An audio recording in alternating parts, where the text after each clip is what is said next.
Thank you so much. Welcome back or welcome to your first session of today's symposium, depending. We're so excited to have all of you with us today for the BRASS 2026 online symposium.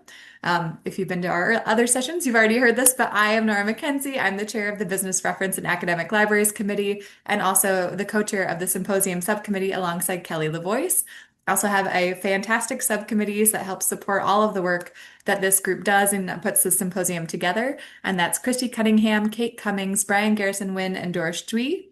All of our sessions today are being recorded, and those plus the slides from the presenters will be sent out to everybody who's registered. And if you haven't already, go ahead and mute your audio and your video so we can go ahead and get started with our third presentation of the day. So thank you again for spending some time with Brass today and to our great presenters. I'm going to turn it over again to my colleague, Christy Cunningham, who will be our moderator for our next session. Okay, welcome back. Our next presentation will be given by Jessie Baker of Queen's University. Her topic is Can Chatbots Do Research? Navigating Research, the Library, and GenAI Tools Through a Hands-on Information Literacy Workshop. So take it away, Jessie. Thank you very much. I will do so. All right. You can all see my screen. I'm hoping it's going correctly. Yes. So, as Christy said, I am Jessie Baker. I am a research reference and online learning librarian from Queen's University Library, which is in Kingston, Ontario, Canada, for those who are interested. And I'm going to be discussing the workshop that I engaged with commerce students and navigating research, the library, GenAI tools, and hands-on information literacy. So let's talk a little bit about what we're going to discuss in this session. Well, I'm going to give you a little bit of background to situate you into the situation I found myself in when I was asked to do this workshop. I'm going to talk a bit about the goals and approach that I had with this workshop, as well as the content and the key hands-on portion of that workshop. I'm also going to give you some of the student thoughts on using GenAI tools and discuss what worked, what didn't, and what would I change ongoing. So for a little bit of background on this, and I know this is a lot of text on screen, we're going to go over it. I had presented previously at my institution with another colleague on what the library can do to teach about GenAI to students. And at that presentation, a faculty member who had been struggling with the use of GenAI in their course came up to ask about developing something to help tackle the behavior that she was noticing. So it was a course integrated workshop, a one shot for multiple sessions. There were about 120 and up to 135 students all told for the first year. I have done this 2 years in a row at this point. And it is a course on entrepreneurship. And previously, before the introduction of GenAI to the world, there was a lot of conversation, a lot of developing thoughts along the way, a lot of deep work with the readings that were involved in this course. And as GenAI kind of permeated society, this faculty member noticed that there was less and less engagement with the content and more kind of confusion and a lack of clarity in the assignments themselves. So she was really eager to find something that would focus on specifically using AI for research. So the students are upper level undergraduate students from commerce and engineering. This is a cross-appointed course. So there are some that are specifically in commerce and some that are in engineering, and they are permitted to use AI in all aspects of their assignment. Previously, they had not been permitted, and they had kind of gotten more and more permission to use things as the faculty member noticed that telling them they couldn't didn't change anything. So the messaging changed from you can't use it to you can use it, but you are responsible for the final outcome. And even that kind of wasn't getting the goal that the faculty member was looking for. So they wanted to bring me in to talk about this. And their assignment that they're working on is a group project to present on a selected topic to do with entrepreneurship with an individual reflection piece.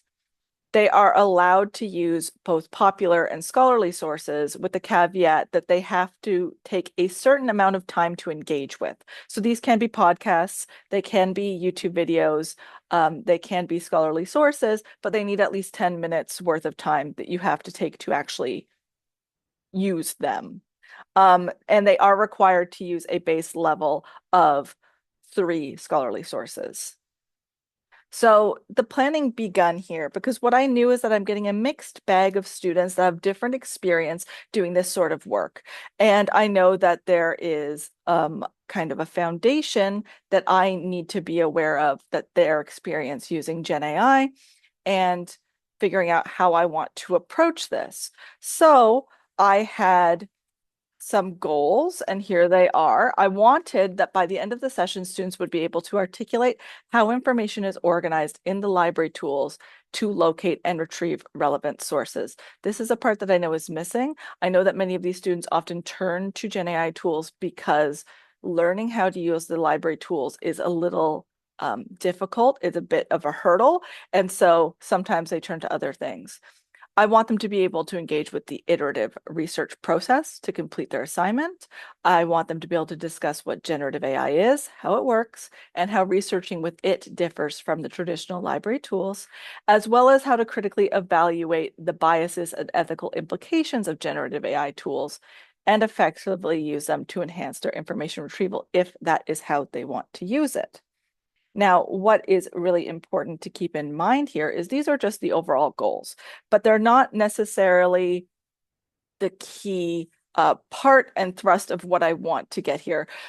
What was really important was making sure that the students really understood what GenAI was and what it wasn't, and when it serves their purpose.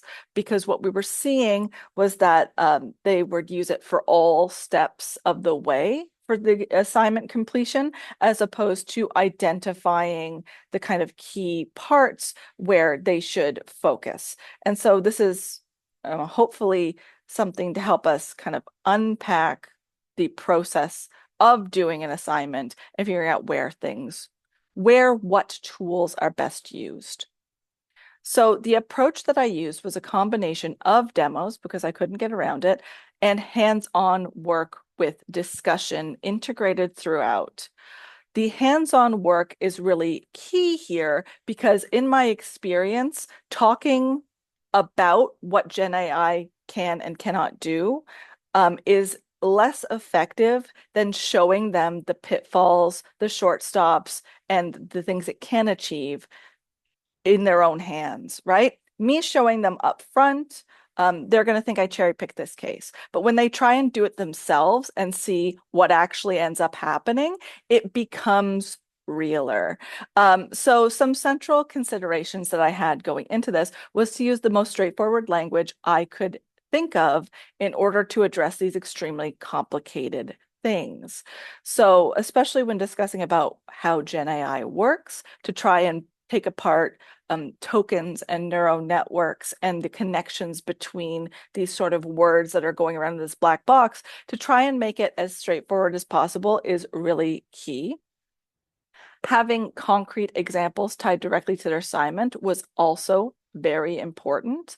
Whenever I'm trying to make these examples and things for business students, I always want to make sure that they can see the direct line between what I'm doing and how it's going to benefit them to learn about what I am doing here, as well as showing them kind of exactly how the steps are going to go. Show don't tell was a key component of this as well. Like I mentioned up top, just saying Gen AI is not good at this, Gen AI is not good at that, does not kind of convince them. I found that when I kind of took that sort of stance, it automatically kind of lost my audience. So I would focus on showing them the thing, having the discussion, and then having them tell it back to me so that I could then clarify and kind of reword the point, and then we have a proper discussion about what it can achieve and what it cannot.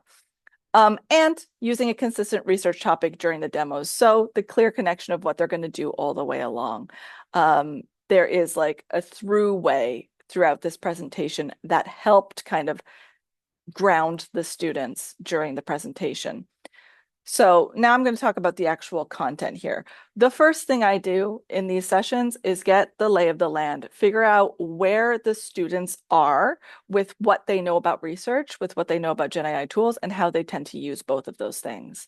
And this discussion really sets the tone for the conversation moving forward. It's really important at this point to have the students kind of on my side, right? We're all working together on discussing these topics in a friendly, open way. So I normally start with sharing my experience with GenAI. So I discuss how I've been learning about it, the things that I think are interesting. And that really opens the floodgates for students to feel like they can actually share the way that they use these materials and tools without feeling judged. So I normally do kind of say, just so you're aware, I'm not anyone who's ever going to be marking you. I'm just interested in the way that you are using these tools and how you find them effective and how you don't. So please do talk to me about how you use them in your research. So one of our core important questions is, how do you start your research? How familiar are you with the library? And what experience do you have with GenAI and the tools? And what I found was predominantly GenAI is ChatGPT for most students. They don't really see much of a tool outside of that. Though, what I will say is there was a lot of comparison between different GenAI tools. While they may go to ChatGPT and Notebook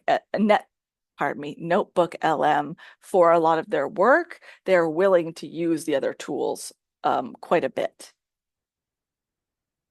So here is kind of a breakdown of the workshop contents. What I found was that even though these were upper level fourth year students, they were a little bit unaware about how the library tools work and how to work themselves into the research process. So a lot of them felt at a loss on how to begin research. So a core part of this was discussing the brainstorming, narrowing down topics, how keywords and Boolean searches work, how subject headings work, what databases are, which ones you might want to go to, where to find them, all of that kind of key important information, because they were finding that it was kind of difficult to get a grasp in that area.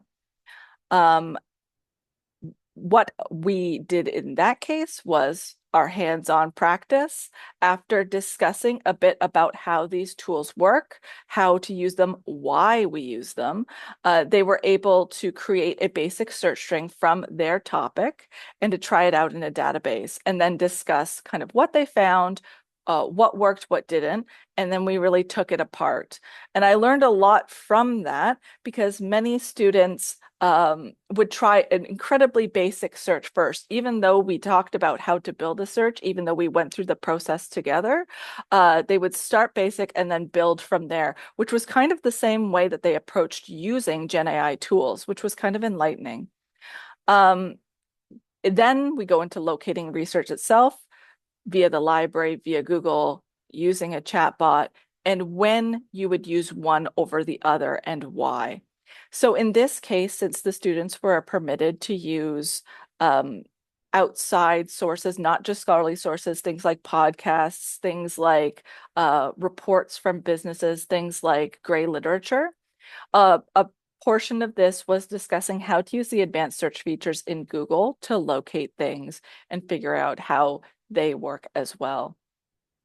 And it was very interesting to learn what the students had to say about that. A lot of them were unaware that you could use this kind of same transferable skill that they're using in the library tools on Google. And when they learned that, they were kind of a lot more excited about learning about Boolean and how it works and how it puts things together. Then we get into GenAI and research. So what is GenAI itself and how does it work? What it isn't, because we have a lot of kind of misinformation about how GenAI works or misunderstanding. And a lot of students did believe that it was very much functioning like Google or like a library database or like a person, right? So cutting through that was a really core and important role within this workshop, is discussing it in plain language, really teasing out the ideas, and also what to be aware of. So the biases, the hallucinations, these sort of internal and external biases. And one of the most important things about that was not just the biases that are worked into the tools themselves or the biases that come from the information of where they're drawing this information, these chatbot tools, but also the bias that you can put into it when you are entering a prompt or when you are choosing to use it. Throughout the entire presentation, the evaluation of process was an important part where it's thinking about what you're trying to learn, what tools you need to learn that information, and why you go to one tool over another. So part of this is also thinking about the questions that you think of asking and maybe what you might be missing and how you're phrasing things and how that might bias the information you're finding along the way. Another part of this section was how to use AI effectively and ethically. So we consider the environmental toll, we consider the voices that are highlighted by GenAI, and the ones that maybe don't make it into those final results you see, and also how to think about building a prompt and how to assess a tool. Now, you're seeing that this is a lot of information I'm covering. I did have an hour and a half, but even then it was tight, especially since so much of it I want to be hands-on practice. But we were able to get through it, though I know that the flow can be improved, and that's going to be something that we touch on in a bit. So I mentioned before that we had the hands-on practice where they tried the basic search in the library tool, and then they tried to do a similar search using an LLM of their choice, so an AI chatbot, trying to find the same type of information using the topic of their group, and they're allowed to use whichever GenAI they want. And in this case, they do have available to them a sample prompt for the example I've been using all the way through that I kind of withhold unless someone is asking for a sample prompt or they'd like to see an example. But generally, I like for the students to try and come up with one on their own that's related to their actual topic. And throughout this discussion is woven in. A lot of it is unpacking what they noticed from this hands-on experience and talking about how it differs from what their process normally is. The unpacking is a really important part because I found a lot of interesting blind spots, especially with the sort of information that GenAI provides, and students kind of accepting that as like maybe all there is, which was an interesting insight into the way that their kind of thought process was working. So let's talk a little bit more about these hands-on activities. As I mentioned before, is developing that basic search related to their topic, to try it in one of the suggested databases where we had done the demo, and to consider what they noticed about the results, whether they're relevant, whether they're credible, and a search string was provided in case they were at a loss. Students got really into this part. They would kind of try building multiple searches and seeing what sort of materials they could find. They got into filtering using limiters, and kind of were shocked by the amount of things they could find that were related to their topic. And so it was a really enlightening situation to be in, to see that once those kind of processes for finding information were a bit demystified, students were excited to engage with it. There was some support needed for figuring out which databases fit their need the best. Since all of these topics were related to entrepreneurship, they fit well in business databases in general, but obviously not something necessarily like Statista unless it is related to a statistics goal.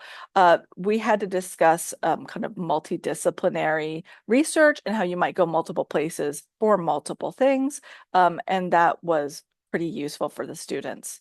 Now, for the GenAI search, they were allowed to use a tool of choice and ask it to locate 10 resources on their topic. There were other suggestions that were included. For example, the idea is to find 10 resources that would actually be appropriate for their research. So they should include caveats like it needs to take this amount of time to engage with this tool or with this resource, either the length of a video, of a podcast, of a paper. It needs to take about 10 minutes to go through. And then they were asked to consider the same questions. What did you notice about the results? Are they relevant? Are they credible? And why do you think so? As well as how do these compare to the searches that went through the library? So I gathered some student thoughts that came along from this process. A lot of these thoughts were in my post-assessment. They were allowed, I asked students to give me any feedback they had. They had a little written form. I provided pens just in case they didn't have pens. And I asked for what they learned, what they were most interested in learning more about, and what they'd like to find out more about in general. So here's a couple of the highlights or interesting thoughts that I thought were kind of important to unpack. One student said that it was interesting to see the way AI made choices that I didn't tell it to that changed how it answered my question. So this is kind of about that not knowing about what the algorithms are doing in the background of a chat. One of the points that we discussed about this was with a library tool, you can see the transparency about what is going on here. It's searching in the keywords for the keywords you've provided, as opposed to the chat tool, which can sometimes make a decision and that then informs what you get. And if you use that uncritically, you're getting a skewed answer that is presented as a not skewed answer. Also, a lot of information came up about kind of evaluation. One thing to note here that's very important is that the professor had provided an evaluation workshop previously to my workshop. So she asked that I did not focus on evaluation as a separate part. She said it was fine if I talked about evaluation as part of the process, but she did not want me to discuss evaluating tools themselves. And I found that students were still having a really hard time evaluating the resources. So what I've got here, after conversation, the student said, the citation given by ChatGPT or Claude being accurate is not enough to prove that is a high quality source that is relevant to my research, which was something that I noticed is during our conversations, a lot of students, when I asked them if the sources that they found in the chatbot were high quality and appropriate for using in their assignment, they'd say, well, the citation it gave me was correct and it is online and I can open it. So it's good to use.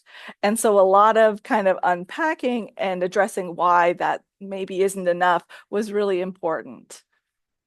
We also saw that the students had a lot to say about the difference between the sort of resources that were found in the library tools versus the chat tools. Specifically, a lot came up about how often they were kind of shocked by the amount of resources that were relevant in the library tools, since they would normally find that the GenAI tools couldn't really give them the 10 articles that I asked for them to try in the demo. By the kind of fifth or sixth, they were noticing that those resources were no longer as relevant, no longer as interesting, and no longer dealt with the topic in like a significant fashion. And so when they kind of saw this, it really opened their eyes to the fact that the library tools can be a very useful way to find those relevant things in a way that's actually easier once they're used to the search process. They also found this very interestingly worded comment, AI changing up what it says to match what I say I want is good sometimes, but also bad. Seeing it immediately contradicts what it just said with full confidence is messed up. So one of the kind of key points that I'd say a lot in this workshop is that AI wants to give you what it thinks you want, and it wants to present that very confidently, right? The process of these companies is to keep you in the loop of using this AI tool. So if you ask for something in a specific way, it will deliver you information that fits that need. But if you ask for the immediate kind of different thing, a lot of the time it'll still just as confidently give you different information. So the outputs cannot be trusted as like an unbiased view of this information landscape, which was eye-opening for students because I kind of think of it as this neutral information delivering force. So introducing that kind of discussion of bias and the importance of thinking about the output as well as thinking about what your input is, it was really important. 5-minute warning. Thank you. Another student thought is that they wanted to see more about how the LLMs compare, the difference between what they showed. So part of this was talking about how the library itself, you can reproduce your searches. But when you try an LLM and a chatbot, it'll change often, and it'll change between the different chatbots based off of the information they search and the information they don't search. There was a concern in general about learning more how to evaluate. Students felt very uneasy about their ability to discern kind of what these resources were kind of focusing on and whether they're appropriate to use or not. And that kind of came up over and over and over again. As well as a very interesting thing I noticed is that students would often use kind of the least specific prompt to begin with that they kind of could. And one student identified that the reason that he did that was because when he asked for something really specific, the AI couldn't actually achieve that request or wouldn't give him enough resources at once. So he would just ask for a simple, straightforward thing. And part of what was important to unpack there was number one, a search can be iterative, and the iterative process is good and important, and we love to see it.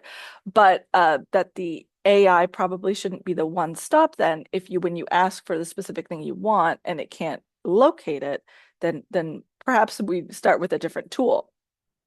So what I noticed from the student feedback is that students often do not know how GenAI works despite using it regularly. It is a mystified thing, but once you start talking about it, they are very curious, very engaged, and they have a lot of questions. When they see that they're not going to get a lot of judgment for using these tools or a lot of judgment for not knowing how they work, they have a font of questions and they really, really want to know. They are also interested in the bias in AI. But what I want to say there is that the phrasing is important. Again, coming from this not holier than thou attitude is really, really important because once the judgment creeps in, the conversation really dies. So being open to what they have to say and trying to like redirect it in a way that is useful for information literacy is really, really key. I also noticed that the information landscape, the foundational knowledge of what sort of information types there are and where you go for information using those information types is really, really lacking. And the digital landscape further obscures the differences between those information types. So something like a chatbot giving you a summary makes it a little harder for students to discern where that information is coming from and whether or not it has authority or is very useful for their kind of work. And description about these types of resources is not enough. So trying to say the difference between an article and a journal, that difference is hard enough to discern, and an article and a book or an article and an online blog, those differences, I found a lot of tension there. So I started bringing in physical examples of things to show students to hand around, which did really act as a game changer. And evaluations. Students feel at a loss for how to evaluate a lot of resources and find the types of resources and how to address them differently. Very overwhelming. And evaluation checklists kind of made them have this false confidence that they were addressing everything they needed to, when the reality was that they have already kind of skewed their research into just a specific area. So they didn't even address a huge question that would be a key portion of their topic if they had thought about it further. So I found that those core parts of evaluation were really important. And upon giving these sessions in the second year that I did, my faculty member allowed me to have a lot more to say about evaluation, especially because she noticed that after my first presentation, the types of resources used did improve, but students were consistently falling for deceptive publishers that were publishing kind of academic slop, if you will. So what worked and what didn't? Well, defining GenAI was a real hit.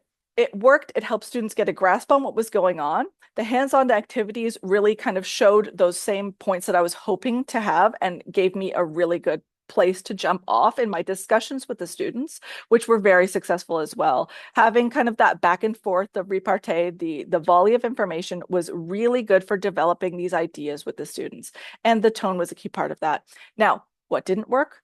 The level of detail. I found that there was more detail needed for a lot of the introductory general information literacy information than I expected, especially in the information landscape.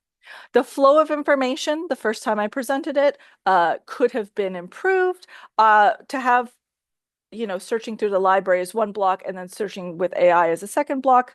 I think there should be a bit more integration between those two things to kind of show the way you might bounce back and forth between the two things. And obviously more focus on resource evaluation is needed. So what do I do about it? Well, one is continue developing my own AI literacy. Is a core important part is to stay on top of what's going on, to think more about it, to understand it better so I can further translate it into something understandable for students to engage with, to integrate more about the information landscape to help students situate themselves in understanding what these sources are, what sort of information you're looking for, and how to get your hands on it.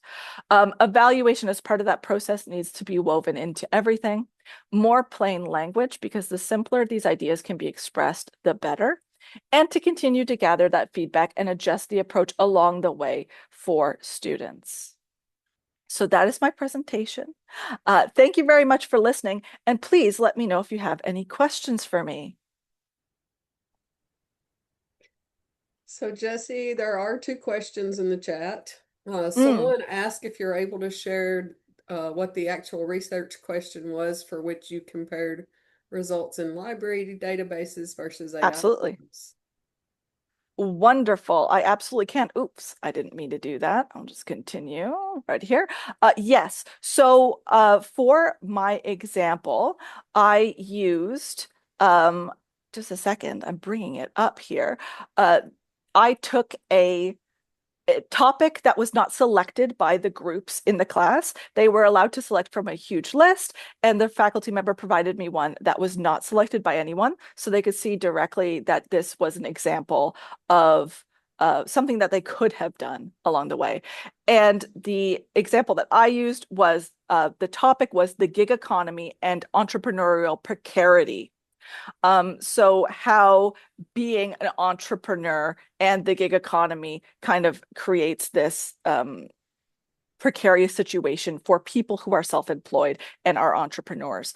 And the example that I used was run in multiple databases, and we had kind of like a multi-level search string, and then the example that I used for the prompt example was quite fulsome.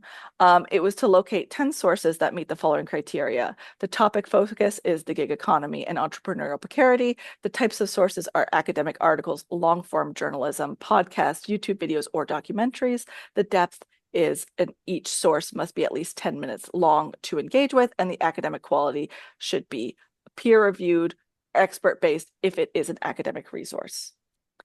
And in those examples, one of the things that was really important to unpack was how the types of resources that you get from this chatbot are often open source or things that are published online and are not including many of the things that are behind the paywall that you get through the library based on the library subscriptions.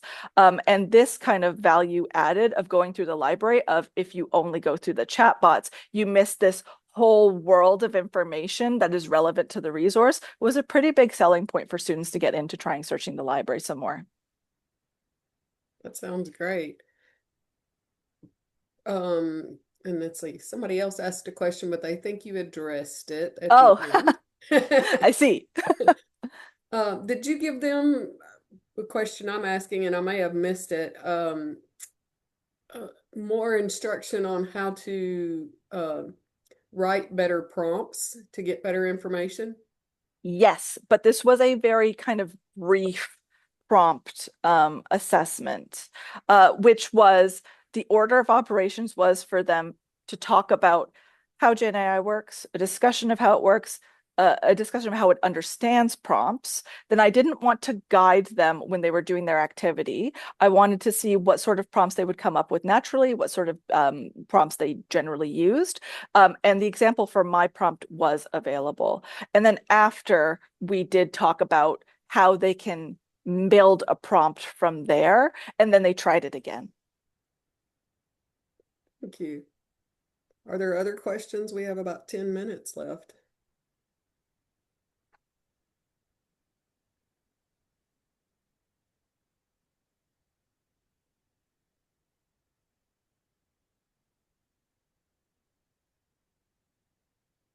Going once, going twice. You may get a longer break before the last session. Goodness me. And I agree, this was oh, Oh, what just copy and happened? paste your prompt into the chat, please.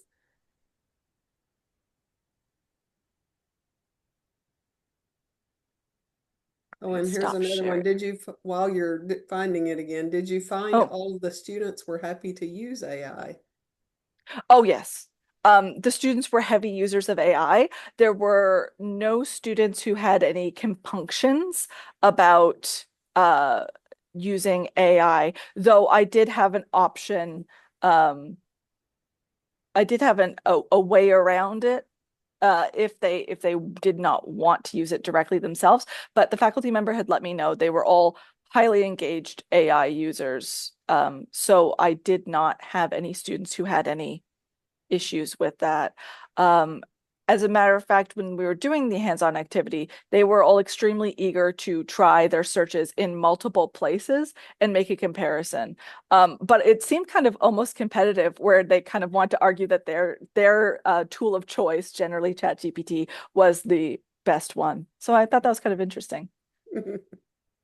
And someone said, especially curious about lower level courses since you noticed some knowledge gaps at the senior level. Yes, yes. Uh, for these students specifically, Mhm. uh, with the mix of it being engineering and the mix of it being commerce students, there's kind of a different approach that they experience throughout the library sessions. I know that the engineering students generally in second year do get a workshop around all of this information, but I don't know how much of it was gained, because they did seem kind of genuinely at a loss when I tried to start with higher level information literacy about how to use the library. So it pared back pretty Mhm. dramatically. Okay. And while you're looking for that question to share with us again, Mm. um, someone asked, were your students mostly Canadian or international? Mixed Canadian and international, though I would say the majority of them were uh, Canadian. Okay. So here we go. Hold on. Um, Where's my research question? The research question was, how does the gig economy and the increase in gig work impact the precarious employment of entrepreneurs? can And you copy and paste that? oh yeah, sure.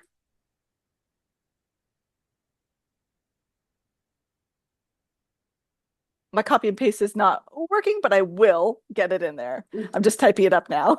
Okay.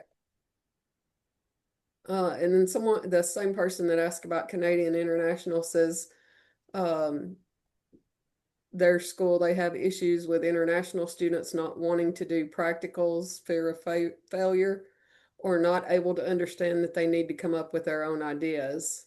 And then, Mm, and then another question is, what do you think faculty's biggest misunderstandings are about how students are using AI? Are they making any bad assumptions, or good or bad assumptions? right. Uh, I would say that it depends on this faculty member's kind of experience with trying to run different types of assignments. I think my particular faculty member in this case was pretty aware that the students were using GenAI to summarize work, to look through to find the points, to write things, to do many of these things. But even she was kind of enlightened by the discussion that we had about the use of GenAI outside of the assignments as well, things like scheduling their time, and also taking the course notes and making them into podcasts using Notebook LM that they would then query. So I think it depends on how plugged in your faculty member is, but I think generally they uh, they know, but that it's the students are really trying a lot of things and are normally kind of on the developing edge of what's going on with AI. So I think there's a lot to remain aware of for their AI use. Okay. Another question just came in. When you had students use the library resources versus ChatGPT, were you having them break down the sample prompt question into Boolean syntax, or were you using something like EBSCO or Primo's AI tools that use natural language? I was having them break them down into Boolean syntax. We did discuss a little bit about those tools, but it was outside of the scope of what I'd been asked to do. And I do prefer that they get this kind of base level understanding before they learn kind of the ways around it. Because a core kind of idea is that I wanted to have these students kind of engage with is that the tension and the process of thinking around these topics is a core important part about it. The outcome is not as vital as the process that you came to get here, right? So I did not use those tools to help them figure out the Boolean syntax. I had them take up their prompt and then change it. Okay. Any other questions? We've got about 3 minutes. And thank you for putting the question into the chat. Thank you.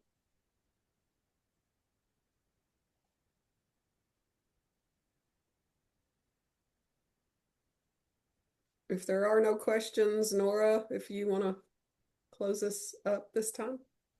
Sure, I'd be happy to. Thank you so much, Jesse, for that great session. I feel like I'm learning so much. I'm like taking all these notes for for things to do after after the symposium ends. Kelly, if you want to go ahead and stop the recording.